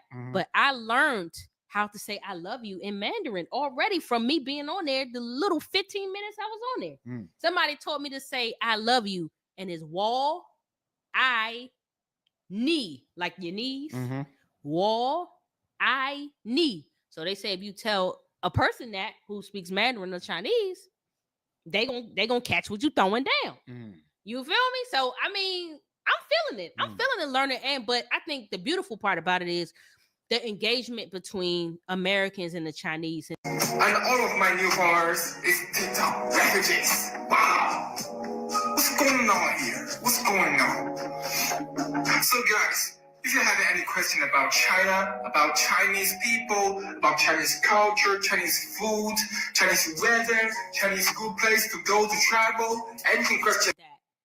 Everybody's realizing how friendly everyone is. Yeah. And nobody's scared. So we're welcome. They call us TikTok refugees, y'all. So look, if y'all interested in Red Note, and believe me, people like me, I'm on there, but guess what? I don't know everybody. I don't know these people. They all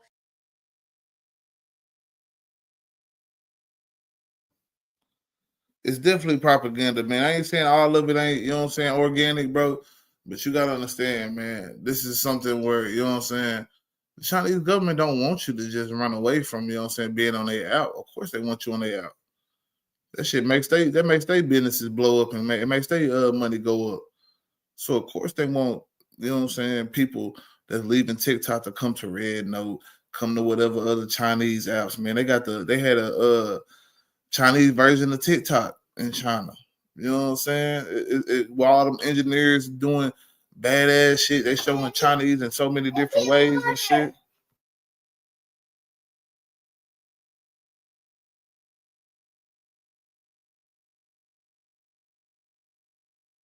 live in China, whatever, jump on there, because as soon as Americans get on there, the more the algorithm is going to change. And, So what is this? So is it just like TikTok? What are they doing on there? What is the Chinese doing on there?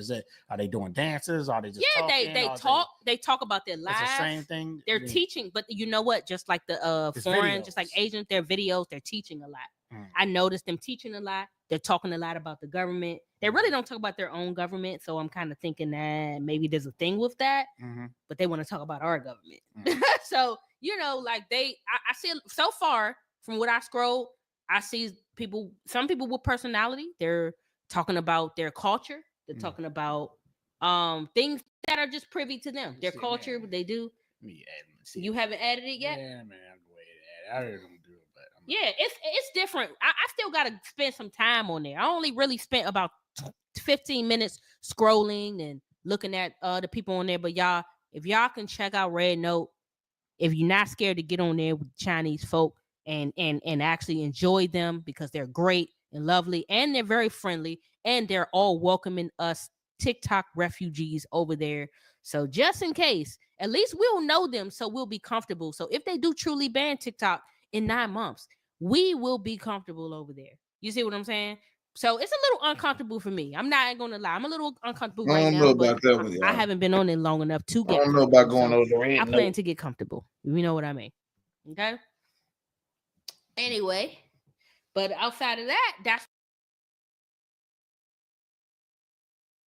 But as you can see, man, people ready to jump ship, man. People ready to go over the red note. People ready to go see what's happening with red note, man, and other little apps and shit, man.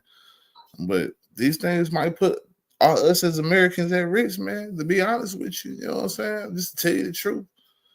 So I don't know, man. I don't really know how I feel about all that shit, man. Like I just feel like there's so many other ways you can go about it. Like how, you know what I'm saying? I played the video of Farad, man, nigga that I used to really like check out on, you know what I'm saying, TikTok. Like his skits was, you know what I'm saying? I'm always tripping out about it because it's always about some relevant topic that's going on, but it's done in a kind of like sarcastic kind of manner and shit. Man, that shit really, you know what I'm saying, was good. But like I say, you know what I'm saying, he's decided, you know what I'm saying, hey, I'm gonna go on these other apps and I'm gonna go harder. You know what I'm saying? I got my following is they following me now. So now, bam, let's go on these other platforms and run it up. Man, everybody ain't deciding to do the same. Some people deciding to go to the red notes and all these different things like that, man. But again, the American people, bro, you know what I'm saying, have one thing that we have to, you know what I'm saying, bring a gripe up to the government, man. And that's why in the fuck, you know what I'm saying, is this the one thing y'all decide to agree on, man? No, I mean, no universal health care, no, you know what I'm saying, universal background checks on guns and shit. Not saying that, you know what I'm saying, niggas need to be restricting this and that and the third. I'm just saying, like, shit, some of the common basic shit that the world, at least for the majority of people in America, agree that they want here. You know what I'm saying? We can't even get these things.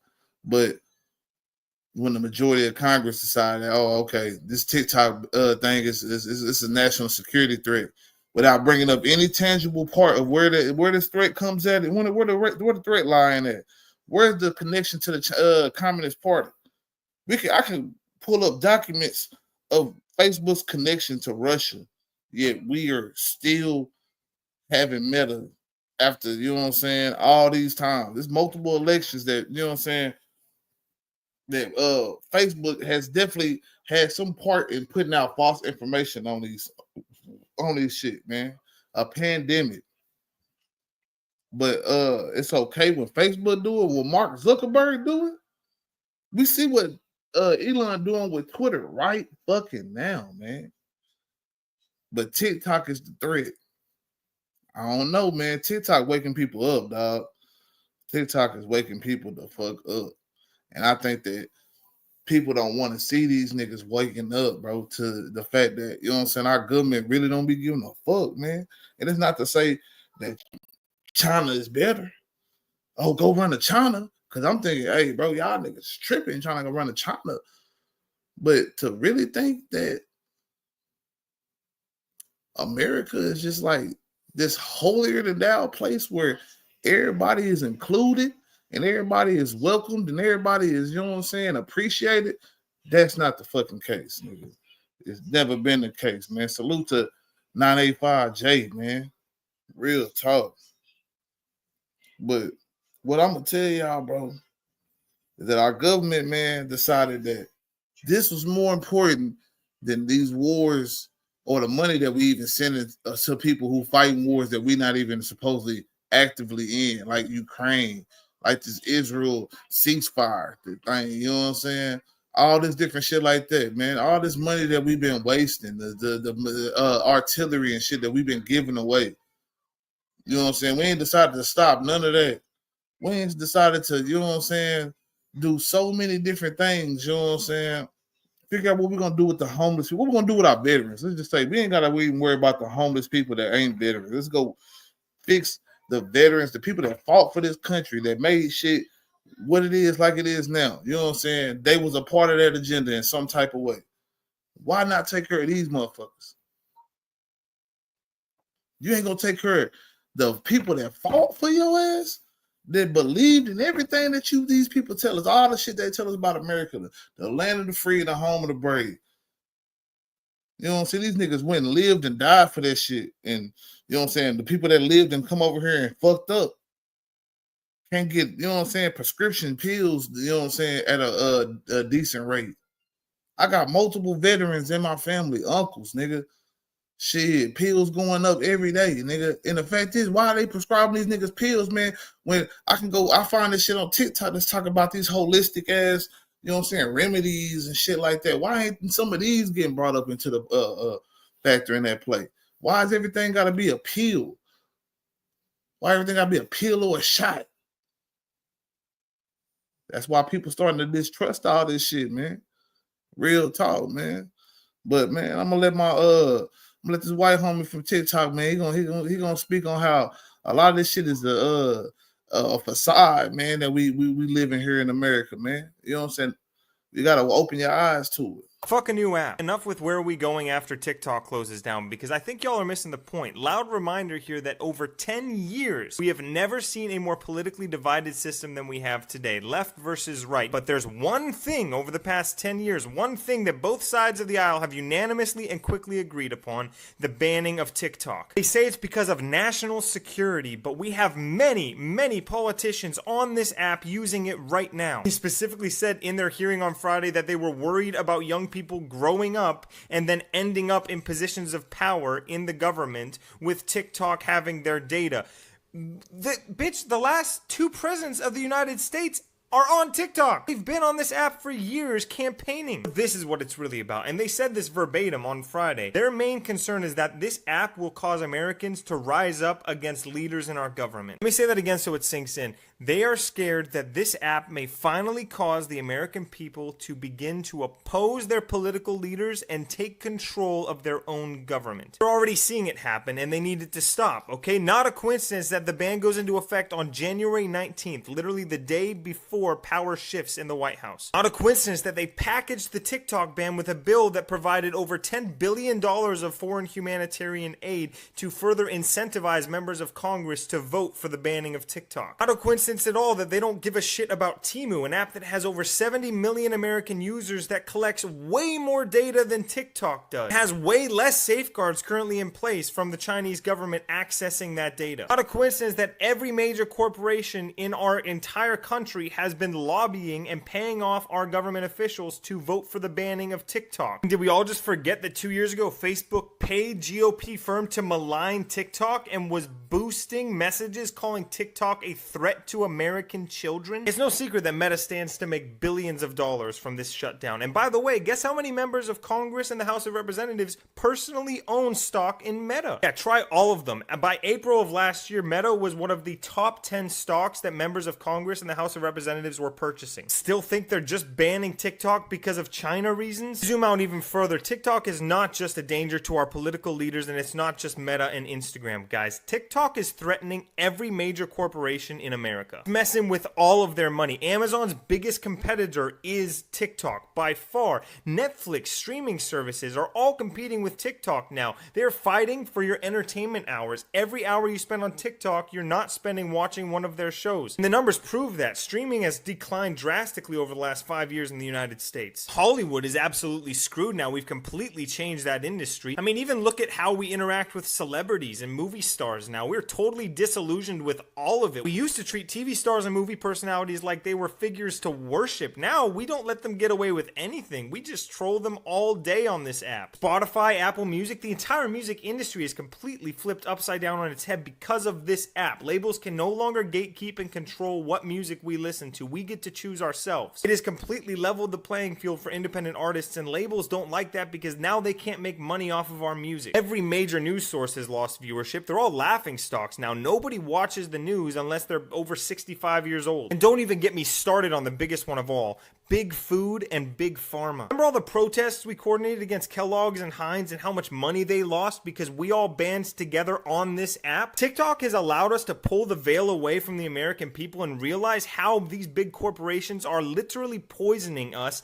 and then trying to get us addicted to medication to solve the problem that they caused by poisoning us. I mean, do you really think Luigi would have made ripples the way that he did if it weren't for this app? Even gym culture has skyrocketed because of this app. People are taking better care of themselves. I saw an article recently that says Planet Fitness is starting to lose money because people are actually using the memberships they're paying for. The alcohol industry is in complete disarray. Wine is being consumed less. Hard alcohol is being consumed less. People are going to bars less, all because of this app. We're realizing how toxic and dangerous alcohol is to our society. That's the real threat. Every major political and economic power that has been built up over the last 150 years in this country to turn us all into livestock is being severely threatened by TikTok. But it's not just TikTok. It's America's ability to communicate with each other without interference. This entire fucking system only works for them if we cannot communicate with each other directly. That's why it doesn't matter what fucking app we go to next, guys. It's why Red Note or Neptune or going back to Instagram or YouTube Shorts, none of it matters. Unknowingly, this app created a revolution in this country and absolutely changed the way the American people communicate with each other, and that's what they want to get rid of. They want us all to go back to 2015. I just wish we were asking less, what app are we going to go to next, and asking more, how are we going to combat this blatant corruption in our government? Everyone is praying that once TikTok goes away, we'll just quietly shuffle over to another app that's controlled by the United States government and just go about our lives. And I don't know, based on what I'm seeing this week and how defeated we all are, I'm worried they may actually get what they're hoping for. If someone has a plan of action, please drop it in the comments, because I don't think it's enough for me to just download another app. We need to start doing something about this.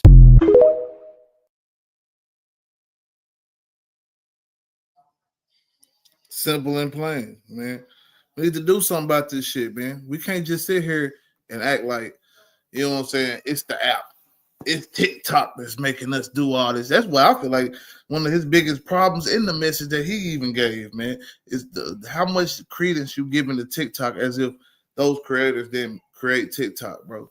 Those creators created TikTok, man. Not the other way around, man. It's a need for the revolution, man, because it's been a need for the revolution, man. People have been, you know what I'm saying, tired of and sick and fed up with what's going on in this government, man. From the high cost of food to the, you know what I'm saying, high cost of healthcare, you know what I'm saying, anything you can name, man. And a lot of people creating all these different reasons behind, oh, man, it's China and the fact that they're just putting all this shit over here, but then charging us all this, man, fuck, it ain't China, bro. China is the world's manufacturer. You know what I'm saying? They are over there making all type of shit for all type of people all over the world, bro. It ain't about China, bro. It's about the fact that we have a bunch of greedy ass niggas here in America that gotta keep, you know what I'm saying, the shareholders happy. They have to keep the shareholders happy, bro. Inflation is a great thing for a lot of people in business. They don't want, you know what I'm saying, high inflation, but they want inflation. Why is that? Go ask an economist one day, hey, man, what would happen if we had no inflation? And they'll just talk to you about all these bad things that are happening and shit like that, man. And I always ask myself, why is that? Why is that all these bad things are happening if shit didn't go up? If actually shit got cheaper? What would happen if stuff just got cheaper all of a sudden out of nowhere? But they don't want to answer them questions because you know what happens? Corporations lose money because a lot of times they don't want to re-innovate how they do things. They don't want to cut the waste in their own businesses. They want to keep people employed that they want to keep employed, especially some of those people that just do no-nothing jobs, man. Hey, go file the papers, go do this, go do that, go get us some coffee, go get us some hookers after, you know what I'm saying, work, whatever the fuck it may be. There's a lot of useless jobs in America, bro, because we're in a consumer, you know what I'm saying, basis economy, man. It's all about making the shit so easy for, you know what I'm saying, the average American and not have to get off their ass and go get it. And that's not necessarily, you know what I'm saying, always a problem, you know what I'm saying? Because some people, it is convenient when you are so busy throughout the day. You know what I'm saying? You're doing so many things, you don't have the time to maybe go shop, go do this, go do that. To make things more convenient for you is a good thing. But when we decided, you know what I'm saying, all right, well, humans can't work these certain jobs now, you know what I'm saying, because they get tired. We want to make sure that we make so much money, you know what I'm saying, that we could just, you know what I'm saying, pretty much flood the world with all the paper cash that we would need to print in order to accumulate what's really how much money we got. So this is what we want to do. We want to cut all those breaks out in between where people got to go home and rest, where niggas got to go eat and shit. Hey, let's go get some robots. Let's go get some machines to do the jobs that these people do. That's where everything is coming to, because capitalism wants to keep, you know what I'm saying, people, you know what I'm saying, working hard as fuck every day. They don't want a bunch of business people, man. They don't want a bunch of people that go live off grid and start doing for their own, go form their own, go, you know what I'm saying, everything like that, bro. You know what I'm saying, slaughter their own shit, you know what I'm saying, cure the meat, all that shit they sell, you know what I'm saying. And I know a lot of niggas do that. A lot of niggas can't do that, you know what I'm saying, but man, it's still a very small percentage of the population. I'll say that. So a lot of us is dependent on a system to take care of us to a certain degree. And we gotta stop relying on that system. That's what TikTok represents. Another system for people to rely on in order to need, you know what I'm saying, to get their needs met. You know what I'm saying? YouTube, another, you know what I'm saying, system.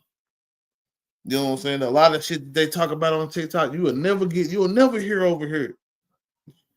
All the shit about making, you know what I'm saying, your own plumbing system and different shit like that, the different herbs and spices. Man, I've seen so many of my partners, man, go to being these damn herbal, you know what I'm saying, niggas and spiritual niggas, bro, all off TikTok.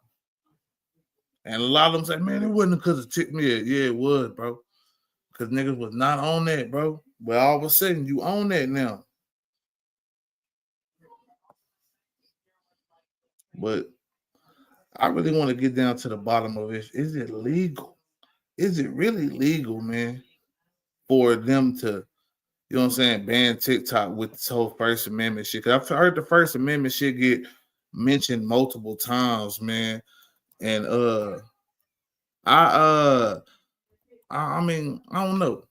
I kind of feel like, does a Chinese company have all the same rights here in America? Like, I don't know, man. Like, I'll be wondering all that, man. I don't know necessarily what it might be, man, but I'll be trying to find out, man. We're gonna find out. For sure. We definitely gonna find out. I'm gonna view this video, man, because we want to know what the fuck is up, man. What's the legalities behind this whole TikTok ban? Can they legally ban it? You know what I'm saying? If they do ban this shit, which it's because they definitely gonna ban it. You know what I'm saying? It seems like the shit is gonna be banned unless Trump somehow, you know what I'm saying, does some shit, you know what I'm saying, to make these motherfuckers decide that we just ruled in court, you know what I'm saying, it's different. And I don't think the Supreme Court is gonna change their mind. I don't see it not being banned. So let's see what's up with the legalities behind this shit, man. And then we can talk some more about this shit.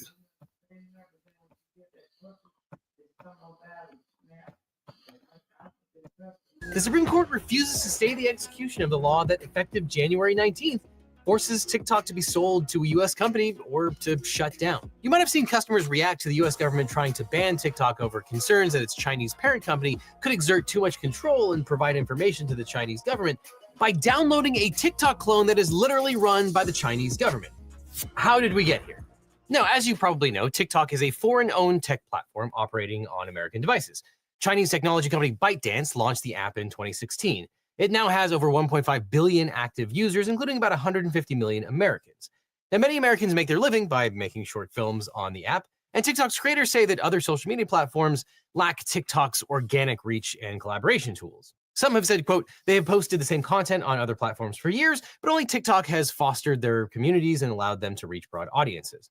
Now, the people who serve in Congress generally don't grow up with social media platforms. The average age of a senator is 64, and the average age of a House member is 58. And that might be one reason members of Congress struggle with the implications of modern technology, which obviously is global. But for better or worse, the government is responsible for protecting the country from foreign threats.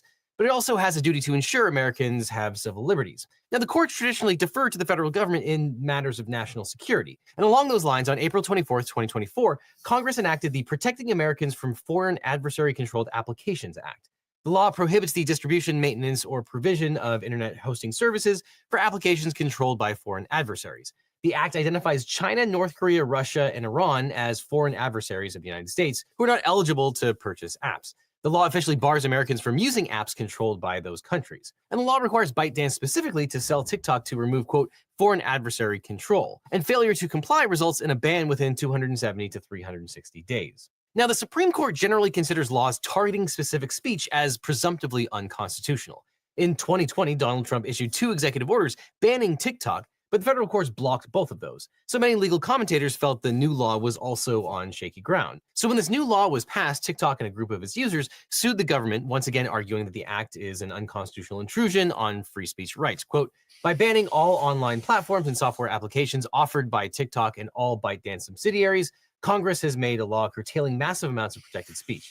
Unlike broadcast television and radio stations, which require government licenses to operate because they use the public airwaves, the government cannot, consistent with the First Amendment, dictate the ownership of newspapers, websites, online platforms, and other privately created speech forums. Now, TikTok claimed that it's an American company headquartered in Culver City, California, which means it has First Amendment rights. Thus, TikTok alleged that courts should apply a legal standard called strict scrutiny. Now, when it comes to reviewing government regulation, what level of scrutiny the court applies is usually the entire ballgame.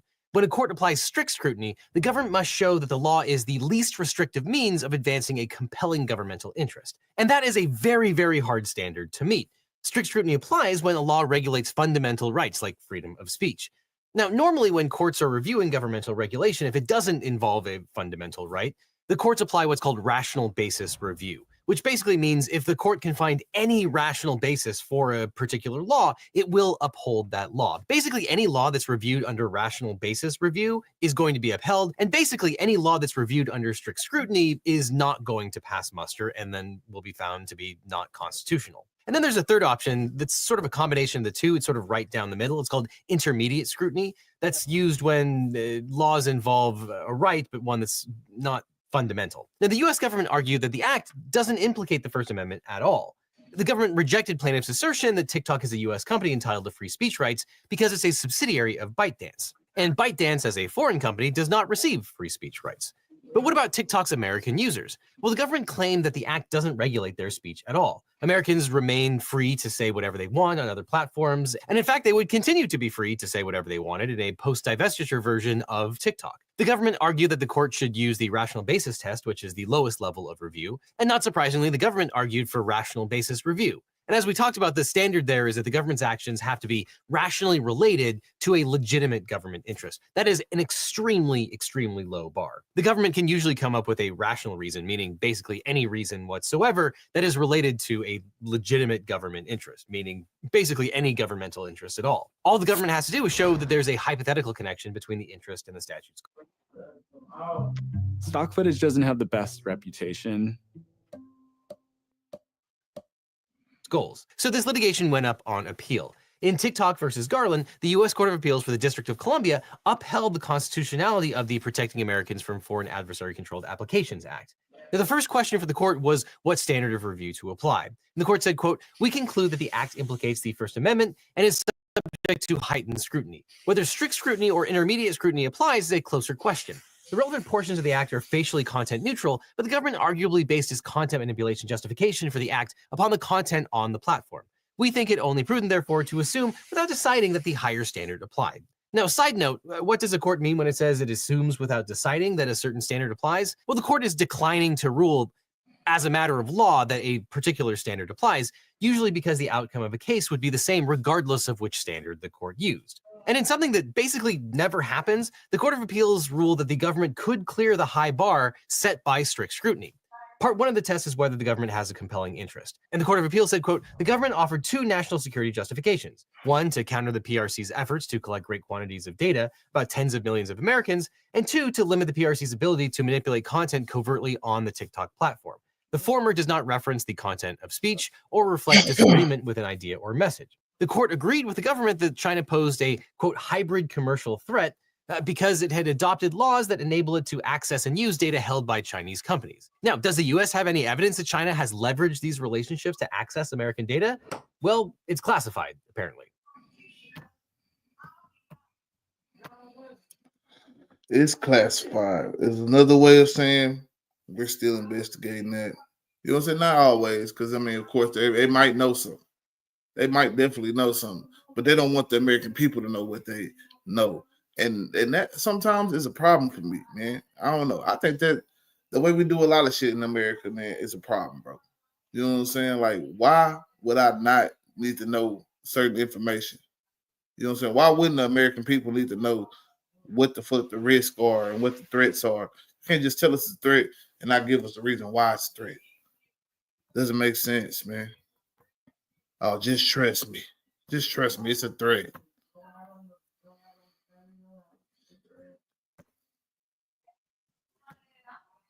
Now, all this was appealed to the Supreme Court, and in the government's brief there, Attorney General Merrick Garland said Congress has received classified security briefings about TikTok.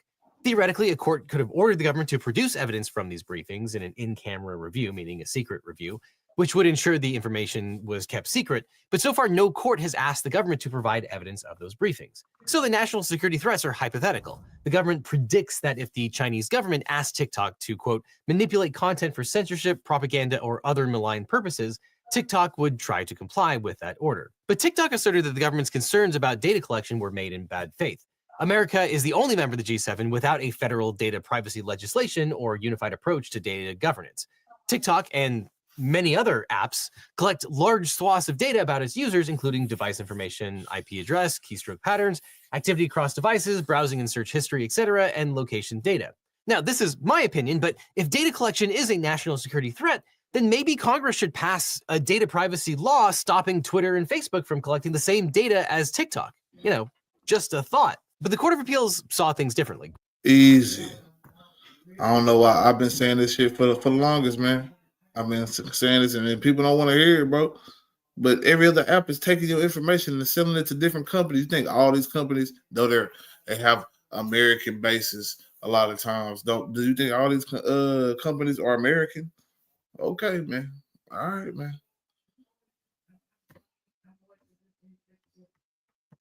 Like, quote, that the act does not fully solve the data collection threat posed by the PRC does not mean it was not a step in the right direction. And the court quoted liberally from the government's brief, stating, quote, as Assistant Director of National Intelligence, Casey Blackburn explained, the PRC is the most active and persistent cyber espionage threat to the US government, private sector, and critical infrastructure networks. Its hacking program spans the globe and is larger than that of every other major nation combined. The PRC has pre-positioned itself for potential cyber attacks against U.S. critical infrastructure by building out offensive weapons within that infrastructure. Consistent with that assessment, the government has found persistent PRC access in U.S. critical telecommunications, energy, water, and other infrastructure.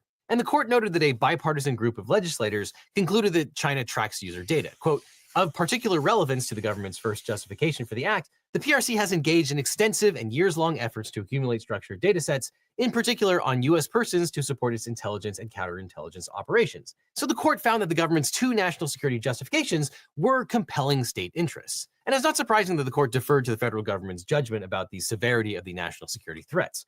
However, that's only the first part of the strict scrutiny test analysis. In part 2 of the test, the government has to show that the law is narrowly tailored to that interest or that it's the least speech restrictive means available to the government. But TikTok proposed a number of less speech restrictive options that they argued could have satisfied the government's goals without burdening speech. Quote, these include disclosure or reporting requirements, the government using speech of its own to counter any alleged foreign propaganda, limiting TikTok's collection of location and contact data, and extending the ban of TikTok on government devices to government employees' personal devices. But the court rejected these options, instead agreeing with the government that data collection...